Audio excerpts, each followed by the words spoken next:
المجيد والفرقان الحميد. أعوذ بالله من الشيطان الرجيم. بسم الله الرحمن الرحيم.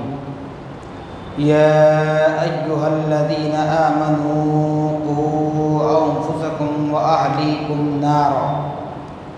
صدق الله العظيم وصدق رسوله النبي الأمين الكريم، ونحن على ذلك لمن الشاهدين والشاكرين والذاكرين والصابرين والحمد لله رب العالمين.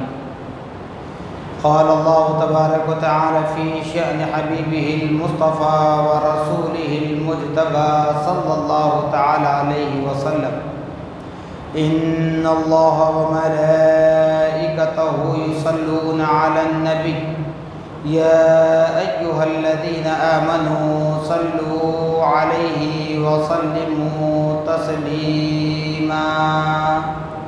اللهم صل على سيدنا شفيعنا مولانا محمد كما تحب وترضى بأن تصلي عليه صلى الله عليه وسلم. نبی اور آل نبی پر پھر ایک مرتبہ آواز بلند درود پاک پڑھیں. اللہم صلی علی سیدنا شفیعنا مولانا محمد معد الجود والکرم منبع العلم والعلم والحکم وآلہ واصحابہ وبارک وسلم صلاۃ وسلاما علیک یا رسول اللہ صلی اللہ تعالی علیک وعلی آلک واصحابک وازواجک وذریاتک وأہل بیتک اجمعین. سبحان ربک رب العزة عما یصفون وسلام علی المرسلین والحمد للہ رب العالمین. الحمدللہ، تمام تعریفیں اس ذات اقدس کے لیے ہیں جو سارے عالموں کا پروردگار ہے، جس نے ساری کائنات کو پیدا فرمایا، ساری کائنات کو روزی دے رہا ہے، میدان محشر کا مالک و مختار. یقیناً اس خدا رب ذوالجلال کا بڑا ہی شکر احسان عظیم ہے کہ اللہ سبحانہ و تعالی نے ہم اور آپ کو اپنے نبی مکرم رسول محتشم صاحب لولاک باعث تخلیق کائنات فخر موجودات حضور تاجدار مدینہ حضرت محمد مصطفیٰ احمد مجتبی صلی اللہ تعالی علیہ وسلم کی امت بابرکت میں پیدا ہونے کا اعزاز بخشا. صاحبو، اللہ سبحانہ و تعالی نے اس فنا ہونے والی دنیا کی زندگی ہمیں عطا فرمائی تاکہ ہم اپنے معبود برحق رسول مقبول صلی اللہ تعالی علیہ وسلم کی رضا و خوشنودی حاصل کر سکیں. اللہ تبارک و تعالی نے کائنات کو جو وجود بخشا، پھر تمام مذاہب کو پیدا کرتے ہوئے اس میں سے ایک مذہب جو دین اسلام کہلاتا ہے، جس کے لیے قرآن مقدس فرما رہا ہے ان الدین عند اللہ الاسلام، کہ بے شک اللہ رب العالمین کے نزدیک اگر کوئی دین محبوب ہے تو وہ دین اسلام ہے. اب دین اسلام میں آنے کے بعد کئی طرح طرح کے فرقے، کئی طرح طرح کے فکر رکھنے والے، کئی طرح طرح کے مکاتیب ہمیں نظر آتے ہیں. تو اس کو سمجھنے کے لیے حضرت شیخ الاسلام بانی جامع نظامیہ علیہ رحمت و رضوان نے ایک کتاب تحریر فرمائی جو 11 جلدوں پر مشتمل ہے. اس کتاب کو آپ نے صرف آیت مبارکہ کے اسی حصے پر تحریر فرمایا ان الدین عند اللہ الاسلام. اسلام کیا ہے، توحید کیا ہے، رسالت کیا ہے، اللہ اور اس کے رسول کا قرب، اللہ کے بندوں کو رسول اللہ کی امتیوں کو کیسے حاصل ہوتا ہے، کیسے حاصل کرنا ہے، ان تمام چیزوں پر آپ نے بحث فرمائی.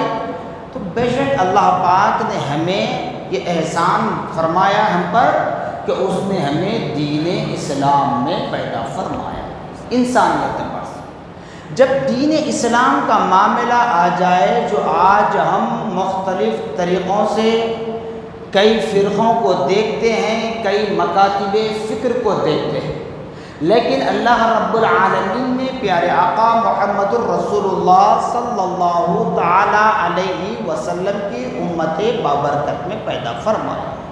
اسی لیے پیارے آقا صلی اللہ تعالی علیہ وسلم ارشاد فرماتے ہیں کہ لوگوں قولوا لا الہ الا اللہ۔ قرآن پاک فرما رہا ہے، نبی کی زبان سے کہلوایا جا رہا ہے کہ لوگوں کہو اللہ ایک ہے، اللہ کے سوا کوئی عبادت کے لائق نہیں ہے، اللہ کے سوا کوئی پرستش کے قابل نہیں ہے، اللہ کے سوا کوئی سجدے کے قابل نہیں ہے۔ لیکن آگے یہ بتلایا جا رہا ہے کہ ہر زمانے میں بظاہری اعتبار سے نبی باقید حیات تو نہیں رہیں گے، ہماری نظریں اوجھل ہیں، ہماری نظریں دیکھ نہیں سکتی۔ پیارے آقا صلی اللہ علیہ وسلم کی ذات مقدسہ ہماری گناہگار آنکھوں سے پوشیدہ ہے، تو پیارے آقا صلی اللہ علیہ وسلم ارشاد فرماتے ہیں کہ اے بندگان خدا، اگر کامیابی و کامرانی چاہتے ہو، اس دنیا میں کامیابی چاہتے ہو، ایمان کی سلامتی چاہتے ہو، ایمان کا تحفظ چاہتے ہو، عقیدے کی سلامتی چاہتے ہو، عقیدے کا تحفظ چاہتے ہو، اپنے آپ کو، اپنے اہل و عیال کو سیف رکھنا چاہتے ہو دنیا کے شر سے، کافروں کے کفر سے، حاسدین کے حسد سے، آنے والے آفات و بلیات سے محفوظ و مامون رہنا چاہتے ہو، تو پیارے آقا صلی اللہ تعالی علیہ وسلم نے یہ خوشخبری سنائی، ما انا علیہ و اصحابی، میں اور میرے صحابہ جس جماعت میں ہیں وہ جماعت سواد اعظم کی جماعت کہلاتی ہے، وہ جماعت سب سے بڑی جماعت کہلاتی ہے، اور وہی جماعت ہے جو کامیابی کے راستے پر لے جاتی ہے۔ تو اس کو کہا گیا ما انا علیہ، تو یہ ہوا اہل سنت، یعنی سنت پر عمل کرنا، والجماع، یہاں پر صحابہ کرام بھی ہیں، ازواج مطہرات بھی ہیں، اولاد امجاد بھی۔ کیوں؟ اس لیے کہ جنہوں نے اپنے ماتھے کی آنکھوں سے پیارے آقا محمد الرسول اللہ صلی اللہ تعالی علیہ وسلم کے رخ زیبا کی زیارت فرمائی، اور آپ حضرات سے کئی احادیث مروی ہیں، روایت ہیں، یعنی پیارے آقا صلی اللہ تعالی علیہ وسلم کے اقوال کو، افعال کو، اعمال کو جو حدیثوں کے ذریعے روایت کر کے ہم کو بیان فرمایا، وہ ہے جماعت، یعنی اہل سنہ والجماعت۔ یہ عربی لفظ ہوتا ہے، اردو میں کہتے ہیں اہل سنت والجماعت۔ تو بہرحال سب کو اپنے اپنے اعمال کے حساب سے میدان محشر میں مقابلہ کرنا ہے، اپنے اپنے اعمال کے اعتبار سے ان کی ڈگری ہوگی، ان کا ججمنٹ ہوگا، ان کے لیے ہمیشہ ہمیشہ کا ٹھکانہ ہوگا۔ جیسے یہ سفر المظفر کا مہینہ ہے، میں ہر سال کہتا ہوں، بارہا کہتا ہوں کہ کوئی مہینہ، کوئی تاریخ، کوئی ہفتہ، کوئی دن، کوئی رات، کوئی منٹ، کوئی سیکنڈ ہمارا بنایا ہوا نہیں ہے، یہ سب خدائے رب العالمین کا بنایا ہوا نظام ہے، یہ سب خدائے رب العالمین کا بنایا ہوا نظام ہے۔ تو یہاں آ کر ہم جو غلطی کرتے ہیں، وہ غلطی ہمارے ایمان کو خطرے میں ڈال سکتی ہے، ہمارا ایمان خطرے میں پڑ سکتا ہے۔ تو اس لیے ہمیں چاہیے کہ کسی تاریخ کو، کسی دن کو، کسی مہینے کو غلط کہنے کی اجازت ہمیں نہیں ہے۔ اگر کہتے ہیں تو یہ آپ کی مرضی ہے، یہ کہنا غلط تو خدا کے نظام میں مداخلت کرنا ہے، خدا کے نظام میں مداخلت کرنا ہے۔ جب خدا کے نظام میں مداخلت ہو جائے تب ایمان باقی رہنا امپاسبل ہے، مشکل۔ جیسے سفر مظفر کی 13 تاریخ، غالباً سفر کی 10 تاریخ ہے، پیر کا دن 13 تاریخ کا دن ہوگا۔ جو 13 سفر المظفر کو لے کر منحوس کہا جاتا ہے، آفات و بلیات کا دن کہا جاتا ہے۔ میں ہمیشہ کہتا ہوں کہ سفر المظفر اگر عربی لفظ کے اعتبار سے ترجمہ کرو تو مظفر کے معنی پاک و صاف ہے۔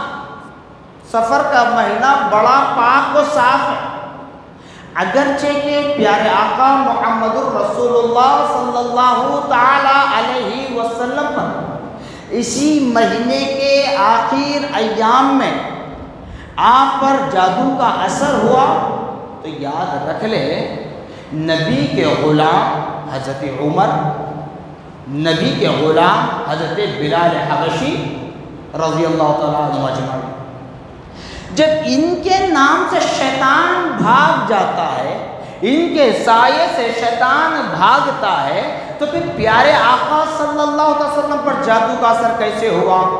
تو ذہن میں بٹھا لیں، دین اسلام کی دولت سے اللہ پاک نے ہمیں جو سرفراز فرمایا ہے، ایسے ہی کسی شاپنگ مال میں ہمیں اسلام نہیں ملا، کسی مال میں، شاپنگ مال میں اسلام نہیں ملا، بلکہ اللہ پاک نے اسلام کو، اسلام کے احکامات کو اپنے محبوب برگزیدہ بندوں پر آزما کر ہمیں بتلایا ہے۔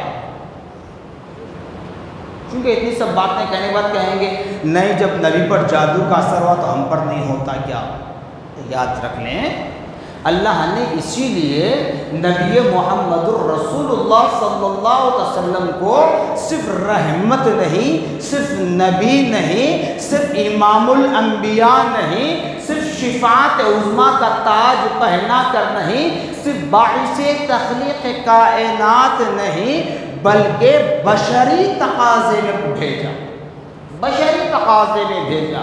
ہر چیز کو اللہ پاک نے وہاں آزمائش کی، بتلا دیا کہ اے میرے بندو دیکھو میرا محبوب محمد رسول اللہ صلی اللہ علیہ وسلم، میرا محبوب ہر طریقے سے مجھ کو راضی کرنے کے لیے، اس کا ہر کام میری رضا کے لیے، اس کی ہر عبادت میری رضا کے لیے، اس کا ہر سجدہ میری رضا کے لیے، یہاں تک کہ رات بھر پیارے آقا صلی اللہ تعالی علیہ وسلم قیام میں گزار دیتے، رکوع میں گزار دیتے، سجدے میں گزار دیتے، دعاؤں میں گزار دیتے۔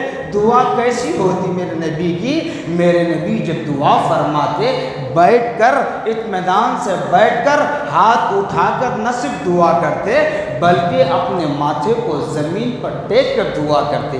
جب نبوت والی آنکھوں سے اشک بہتے تو زمین شق ہو جاتی، زمین پھٹ جاتی، زمین کے اندر جو پتھر ہوتے وہ پتھر نمودار ہو جاتے، وہ پتھر میرے نبی کے ماتھے سے ٹچ ہو جاتے۔ اب بتاؤ اے ایمان والو، ویسی عبادت کرنے والا کوئی آج تک ہم میں پیدا ہوا؟ ارے نبی محمد الرسول اللہ صلی اللہ علیہ وسلم کی برابری کے بات کرنے کے لیے جو زبان کھولتے ہیں، یاد رکھ لیں انبیاء و رسول حضرت آدم تا حضرت عیسیٰ کم و بیش 1,24,000 انبیاء و رسول نے کبھی نبی محمد الرسول اللہ صلی اللہ تعالی علیہ وسلم کی عبادت کی برابری کر کر یہ نہیں کہا کہ ہم نے بھی اتنی عبادتیں کی۔ بتاؤ آپ کو، آج آپ اور ہم بغرض حج یا بغرض عمرہ خانہ کعبہ کا طواف کر تو لیتے ہیں، لیکن اس خانہ کعبہ کی تعمیر کرنے میں حضرت ابراہیم خلیل اللہ علیہ نبیین علیہ السلام کا نام یاد کیا جاتا ہے، حضرت اسماعیل ذبیح اللہ علیہ نبیین علیہ السلام کا نام لیا جاتا ہے۔ وہ حضرت ابراہیم خلیل اللہ علیہ السلام نے خانہ کعبہ کی تعمیر کی اور چاہا کہ میرے رب کا گھر اور بلند ہو جائے، میرے رب کا گھر اور بلند ہو جائے۔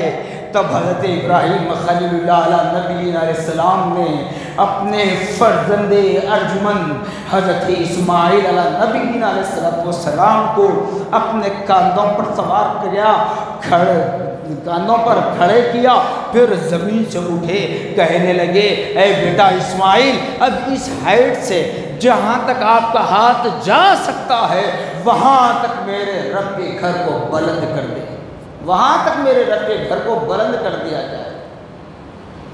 وہ حضرت ابراہیم علیہ السلام کون؟ جو ہمارے نبی مکرم صلی اللہ علیہ وسلم کے جد اعلیٰ ہوتے ہیں، جد اعلیٰ ہوتے ہیں۔ تو حضرت ابراہیم علیہ السلام نے یہ نہیں فرمایا،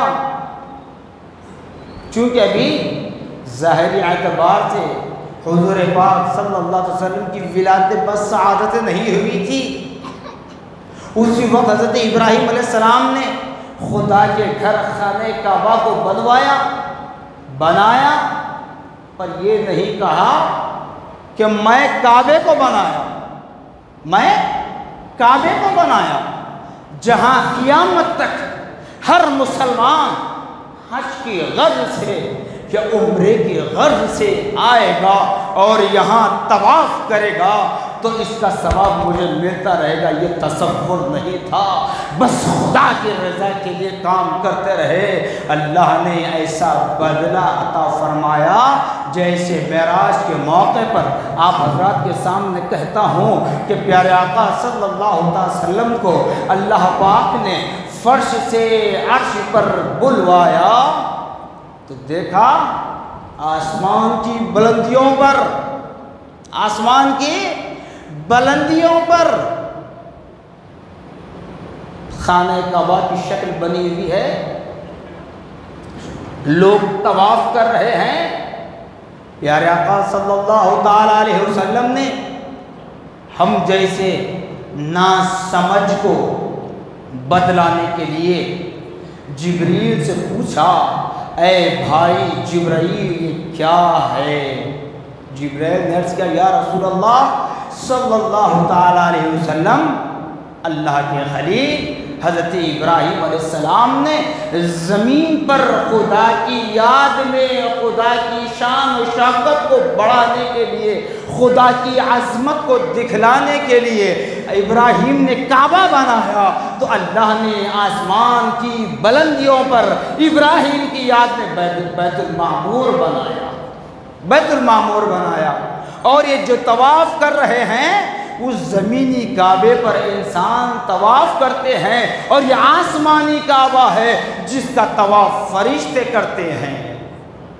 کتنے بتایا جاتا ہے ایک دن میں 70,000 فرشتے اس بیت المعمور کا طواف کرتے ہیں، اور یہاں تک بتایا جاتا ہے کہ پھر قیامت تک ان کی باری آنا امپاسبل ہے۔ صرف اتنا ہی نہیں، یہ سب چیزیں کیوں؟ تاکہ ہم کو بتایا جائے، ہم آنے والی نسلوں کو بتایا جائے۔ ہمارے معصوم بچوں کا انتقال ہوتا ہے، ہم افسوس کرتے ہیں، بڑوں سے زیادہ جب بچوں کا انتقال ہو جائے، ماں کے پیٹ میں مرے یا پیدا ہو کر مرے، کچھ دن گزار کر کے مرے، کچھ مہینے کچھ سال گزار کر انتقال کر جائے، کیونکہ بچوں سے بڑا لاڑ و پیار ہوتا ہے، محبت میں ہم رو دیتے ہیں، لیکن یاد رکھ لیں رونا نہیں ہے، ان کے درجات کی بلندی کے لیے رب کے حضور میں دعا کرنا ہے۔ حضرت ابراہیم علیہ السلام کے پاس چھوٹے چھوٹے ننھے بچے بیٹھے ہوئے ہیں، تو نبی نے پوچھا جبرائیل یہ بچے کون ہیں؟ تو جبرائیل نے فرمایا یا رسول اللہ صلی اللہ علیہ وسلم یہ وہی بچے ہیں جو بچپن کے عالم میں دنیا سے رخصت ہو چکے ہیں، جنہیں ماں باپ کا لاڑو پیار نصیب نہیں ہوا، وہ لاڑو پیار ابراہیم علیہ السلام دے رہے ہیں۔ تو سب چیزیں اللہ نے ہمیں اپنے محبوب برگزیدہ بندوں پر آزما کر اس کی سہولتیں عطا کر کے اسلام ہمیں عطا فرمایا۔ تو بہرحال کہنے کا مقصد یہ ہے کہ سفر المظفر کے مہینے کو 13 تاریخ کو غلط کہنا میں ہمیشہ برجستہ کہتا ہوں اور آج بھی کہوں گا، یہ 13 تاریخ کو غلط کہنا گویا کہنے والا ہی غلط ہے، کہنے والا ہی غلط ہے۔ کیوں؟ اس لیے کہ میں بارہا کہتا ہوں ہم کو اللہ نے 5 وقت نماز پڑھنے کا حکم دیا۔ سوچ لیں آپ، میں کسی سے سوال نہیں کرتا جو اٹھ کر مجھے آنسر دیں، نہ میں کوئی ہوں پوچھنے کے لیے، وہ تو حساب رب کی بارگاہ میں دینا ہے، میدان محشر میں رب کی بارگاہ میں جواب دینا ہے۔ اب ہم یہ سوچ لیں ہم میں کتنے ایسے ہیں جو 5 وقتہ نماز بر وقت ادا کرتے ہیں۔ مرد حضرات کو حکم دیا گیا کہ مسجد میں باجماعت 5 وقت کی نماز ادا کریں۔ کون 5 وقت نماز ادا کر رہے ہیں؟ رمضان کے آنے پر روزہ رکھنے کا حکم دیا۔ سوچیں کتنے لوگ ایسے ہیں ہم میں جو بہانہ بنا کر روزے کو چھوڑتے ہیں۔ جی اسی طرح زکوٰۃ کا حکم دیا گیا، سال میں 1 مرتبہ 2.5 زکوٰۃ ادا کرنی ہے۔ کتنے لوگ زکوٰۃ دیتے ہیں؟ میں نے بارہا کہا اگر مسلمان اپنے مکمل مال کی کمپلیٹ زکوٰۃ نکال لے، کوئی مانگنے والا نظر نہیں آتا، کوئی مانگنے والا نظر نہیں آتا۔ ہم وہ چاہتے ہی نہیں اور ہم اس کو نشو و نما میں لے جاتے ہیں۔ پھر اس کے بعد بتلایا گیا جب تم اپنے کام کاج سے یعنی اپنی ذمہ داریوں سے فارغ ہو، زندگی بھر میں 1 مرتبہ خانہ کعبہ کا طواف کرو، حج کرو۔ کیوں؟ یہ سب اعمال کرتے ہوئے جب تم خانہ کعبہ کے طواف کے لیے حج کے لیے پہنچے تو اللہ پاک فرماتا ہے جیسے ہی بندہ میرے حرم کی سرزمین پر اپنا پہلا قدم رکھتا ہے تو اللہ تعالیٰ فرشتوں سے ارشاد فرماتا ہے، جتنے فرشتے خانہ کعبہ کو گھیراؤ کیے ہوئے ہیں، ارد گرد ہیں، ان تمام فرشتوں سے فرماتا ہے میرا فلاں بندہ فلاں بن فلاں آیا ہوا ہے، اس کے گناہوں کو ایسے جھڑا دو، ایسے مٹا دو، اس کے نامہ اعمال سے اس کے گناہوں کو نکال دو جیسا کہ وہ ابھی ماں کے پیٹ سے پیدا ہو کر آ رہا ہے۔ یہ اعمال ہم پر فرض ہیں، اس کا بدلہ اللہ تعالیٰ ہمیں دنیا میں ہی دے رہا ہے، مگر اس جانب ہم توجہ نہیں لے جاتے۔ آج کوئی بازاری عامل، سفلی عامل، بازاری ملا اگر کوئی کہہ دے کہ 13 صفر افلاس دن ہے، منحوس دن ہے، وہ کہنے والا بھی جہنمی ہے، اس کو یقین کرنے والے بھی جہنمی ہیں۔ یاد رکھ لیں، کیونکہ اللہ کا بنایا ہوا نظام ہے۔ میں ہمیشہ یہ مثال دیتا ہوں، آپ 13 صفر کو اٹھ کر صدقہ دیتے ہیں، صدقہ دینے کے لیے کوئی وقت مقرر نہیں ہے سوائے صدقہ واجبہ۔ وہ صدقہ واجبہ رمضان مبارک کے اختتام پر عید الفطر کی نماز ادا کرنے سے پہلے جو صدقہ دیا جاتا ہے وہ صدقہ واجبہ۔ صدقہ نافلہ، نفل صدقے کے لیے آپ کے پاس کوئی مہینہ، کوئی تاریخ، کوئی وقت، کوئی دن، کوئی ٹائم متعین نہیں کیا گیا، آپ کبھی بھی دیں، لیکن 13 صفر کو بھی دے سکتے ہیں۔ اگر اس تصور کے ساتھ، اس خیال کے ساتھ اگر آپ صدقہ کریں کہ میرا فلاں کام ہو جائے گا، میری افلاسی چلی جائے گی، میرے آفات و بلیات ٹل جائیں گے، اس کے بعد ایگزامپل اسی دن 13 صفر کا سورج غروب ہونے سے پہلے اگر کوئی آفت تم پر آ جائے، کوئی بلا مصیبت تم پر آ جائے، کوئی ناگہانی حادثہ تمہارے ساتھ پیش آ جائے تو اس وقت کیا کرو گے؟ اس وقت کیا کرو گے؟ تو یہ خیال آپ ذہن سے نکال دیں کہ تیرا سفر کا دن منحوس دن ہے، افلاس دن ہے، اس دن صدقہ کریں گے، نہیں، آپ 5 وقت کی نماز پڑھو، الحمدللہ ثم الحمدللہ، اتنی برکت ہوگی جس کی حد بیان نہیں کی جا سکتی۔ تو لہذا آپ جس طرح 13 سفر کے دن مانگنے والوں کی آواز کا انتظار کرتے ہیں، اگر یہی انتظار حی علی الصلاۃ، حی علی الفلاح، مؤذن حضرات جو مسجدوں سے صدا لگاتے ہیں، پھر کہتے ہیں الصلاۃ خیر من النوم، نماز نیند سے بہتر ہے، اگر اس کی جانب اپنے خیال کو لے جائیں، اللہ کے گھر آ جائیں، اللہ کے حضور میں حاضر ہو جائیں، نماز ادا کر لیں، رب سے دعائیں کر لیں، رب سے مغفرت طلب کر لیں، آفات و بلیات سے محفوظ و مامون رہنے کے لیے رب کی بارگاہ میں التجا کریں، تو یقیناً وہ ہماری مشکلوں کو آسان کر دے گا، ہمارے آفات و بلیات کو ہم کو آسان کر دے گا۔ اور یاد رکھ لیں، کوئی آفات و بلیات ہمارے نام کے لٹک نہیں رہے ہیں جو ہم پر آ کر گریں گے، یہ ہم خود اپنے ہاتھوں سے کرتے ہیں، نہیں، ہم خود اپنے ہاتھوں سے کرتے ہیں۔ سوچ لیں، ماں باپ ہیں، زندہ ہیں، ہم ان کی کتنی تعظیم کرتے ہیں، کتنی قدر کرتے ہیں۔ ارے جہاں ماں باپ نے 2 3 4 5 6 پہلے زمانے میں تو 10 12 بچے ہوا کرتے تھے، وہ ماں باپ اتنے بچوں کو پالتے ہیں، لیکن آج وہی اولاد جب جوان ہو جاتی ہے، 2 4 اولاد ہو تو مل کر 2 بوڑھے ماں باپ کو برداشت نہیں کر سکتے، ان کی صحیح طریقے سے خدمت نہیں کر سکتے۔ ارے جنت تمہارے گھر میں ہے، جنت ماں کے قدموں کے نیچے ہے، ماں باپ کی قدر نہیں کرتے اور جنت کو باہر تلاش کرنے کے لیے نکلتے ہیں۔ جنت تمہارے گھر میں، پنجگانہ نماز پڑھو، رب کو راضی کرو، حکم دیا جا رہا ہے، آواز سنتے ہیں۔ اگر کہوں تکلیف ہوتی ہے، لیکن معذرت چاہتا ہوں، کسی کو تکلیف دینے کے لیے بات نہیں کرتا۔ آج کتنے ہم میں ایسے نوجوان ہیں، چاہے عالم ہو غیر عالم کوئی ہو، کلمہ پڑھنے والوں کی بات کر رہا ہوں، رات بھر موبائل چیٹنگ میں بیٹھے رہتے ہیں، انٹرنیٹ پر بیٹھے رہتے ہیں، جب نماز فجر کا وقت آتا ہے تو بستر میں سو جاتے ہیں۔ اب بتائیے آفات کو کون دے رہا ہے؟ آفات کو کون دعوت دے کر انوائٹ کر رہا ہے؟ جہنم کا گڑھا ہم اپنے ہاتھوں سے تیار کر رہے ہیں، پھر کہتے ہیں کہ سفر کی 13 تاریخ منحوس۔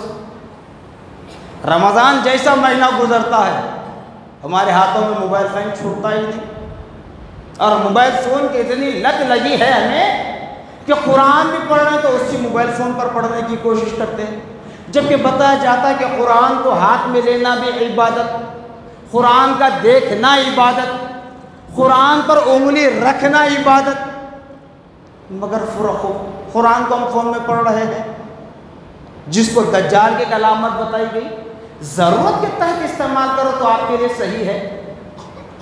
کئی ایسی چیزیں، کئی ایسی برائیاں ہمارے اندر ہیں، یہ انسان اپنے ہاتھوں سے بنا رہا ہے، جبکہ اللہ اس کے رسول کا فرمان ہے دنیا میں ایمان کا تحفظ کرو اور جنت میں جانے کا ٹھکانہ بناؤ۔ جیسے آپ کہیں سیر و تفریح کے لیے نکلتے ہیں تو اپنے ساتھ موسم کے اعتبار سے کپڑے رکھتے ہیں، کھانا رکھتے ہیں، تو ایسے ہی خبر میں جانے کی فکر کرتے ہوئے اپنے ساتھ توشہ تیار کریں آخرت کا، وہ توشہ کیا ہے؟ اعمال صالحہ ہیں، نماز ہے، روزہ ہے، زکوٰۃ ہے، حج ہے، ماں باپ کی خدمت ہے، اولاد کے حقوق ہیں، بیوی کے حقوق ہیں، پڑوسیوں کے حقوق ہیں، رشتہ داروں کے حقوق ہیں، دوست احباب کے حقوق ہیں، ادا کریں۔ یہ آخرت کا توشہ ہے آپ کا، جو قبر میں آپ کے ساتھ رہنے والا ہے، بجائے اس کے خدا کے بنائے ہوئے نظام مداخلت۔ مر بھی جائیں تو رسم، یہ دن غلط ہے، شادی بیاہ کریں گے، یہ دن غلط ہے، اتنا ہم وقت نہیں کریں گے۔ تو جتنے ایام کو، جتنی تاریخوں کو غلط بتاتے ہیں، تو میں یہ پوچھوں گا آخر میں، اگر آپ کے پاس اسی دن دولت آ جائے، مال پیسہ آ جائے، زیور آ جائے، تو کیا اس کو لے جا کر کچرے کی کنڈیوں میں پھینک دیں گے؟ بتائیے۔ اللہ تعالیٰ آزمانے کے لیے پیدا کیا ہے۔ اب کوئی شادی شدہ جوڑا ہے، 3 سال 5 سال 10 سال ہو گئے، اولاد نہیں ہوئی۔ اگر 13 سفر کے دن اولاد پیدا ہو تو نعوذ باللہ معاذ اللہ استغفر اللہ، کیا اس اللہ کی نعمت کو ٹھکرانے کے لیے، کیا اس نو مولود بچوں کو لے جا کر کسی نالے کے حوالے کر دیں گے؟ کیا کسی کچرے کنڈی کے حوالے کر دیں گے؟ ہیں؟ نہیں کر سکتے۔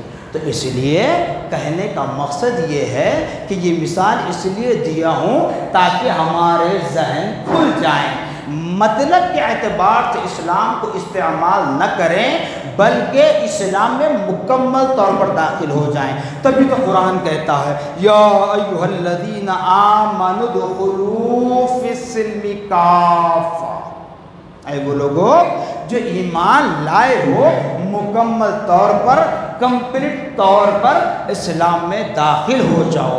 وَلَا تَتَّبِعُوا خُطُوَاتِ الشَّيْطَانِ، شیطان کی اتباع نہ کرنا۔ ایسے موقعوں پر شیطان بہکاتا ہے۔ دیکھیے وقت ہو چکا ہے، مصیبت دینا بھی خدا کے ہاتھ میں ہے، راحت دینا بھی خدا کے ہاتھ میں ہے، بیمار کرنا بھی خدا کے ہاتھ میں ہے، صحت دینا بھی خدا کے ہاتھ میں ہے۔ کئی ایسے مریضوں کو ہم نے دیکھا جب بالکل آخری اسٹیج پر پہنچ چکے تھے، لیکن الحمدللہ ثم الحمدللہ بھی باقاعدہ حیات ہے۔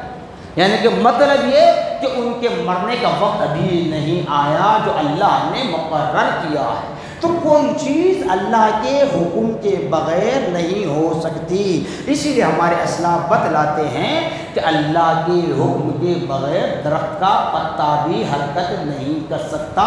تو اسلام کو اپنے مفاد کے لیے استعمال نہ کریں بلکہ اپنے آپ کو اسلام میں مکمل طور پر داخل کر دیں اور اسلام پر ثابت قدم رہیں۔ انشاءاللہ العزیز المستعان و انشاءاللہ رسول، اگر ہمارے اعمال صالحہ میں رضائے الہی، رضائے رسول کی، صرف اور صرف اللہ اس کے رسول کی رضا شامل ہو تو وہ اعمال رب کی بارگاہ میں قبول ہوں گے۔ اگر دنیا داری کے لیے ہوں، نشو و نمائی کے لیے ہوں، تو دنیا میں جب تک زندہ رہیں گے تب تک لوگ آپ کی عزت کریں گے، جب ملک الموت آ جائے تو کوئی چیز ہم کو کام نہیں دے گی۔ جزاکم اللہ خیرا جزا، وآخر الحمد للہ۔